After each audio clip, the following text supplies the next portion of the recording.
You didn't notice, did you? You didn't notice when you pretended to be asleep in the car just to have your mother carry you up to bed for the last time. You didn't notice when you ran to the door and yelled "Daddy's home" after work and he picked you up and spun you around for the last time. You didn't notice when the rain washed away your chalk drawings on the sidewalk and you never went back out there to color hopscotch again. You didn't notice that when you dried off after you danced in the rain and jumped in the puddles, you started caring about makeup and hair getting ruined and you never went back out. You didn't notice that you hung up those plastic play phones and never opened it again. You had a real one now and it was not a toy but an addiction. You didn't notice that you put on your shoes after playing in the ball pits and you never took them off again. You didn't notice when you ate ice cream for the last time without counting calories in your head. You didn't notice when you had your last fight with your sister about who got the passenger seat before you started arguing about who got to drive the car.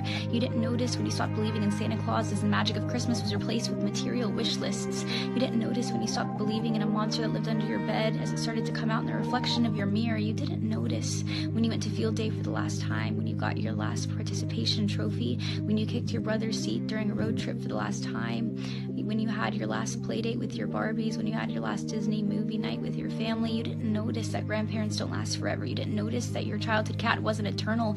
You didn't notice your parents are growing up too. You didn't notice it, do you? You didn't notice that you grew up, but you notice it now, don't you? You notice it every time you look in the mirror and you were shocked because your reflection doesn't look familiar. You look older, you look tired, you look like it's been centuries since you let your imagination run wild. You look like you don't even remember what it's like to be a child, and you notice that every time you look back at pictures and you notice how you were at the age that little you was always wishing for, and you notice how you never thought you would make it this far. Adulthood was as fantasy as the games you would play, but here you are, and you notice it now, don't you? The time goes by too fast.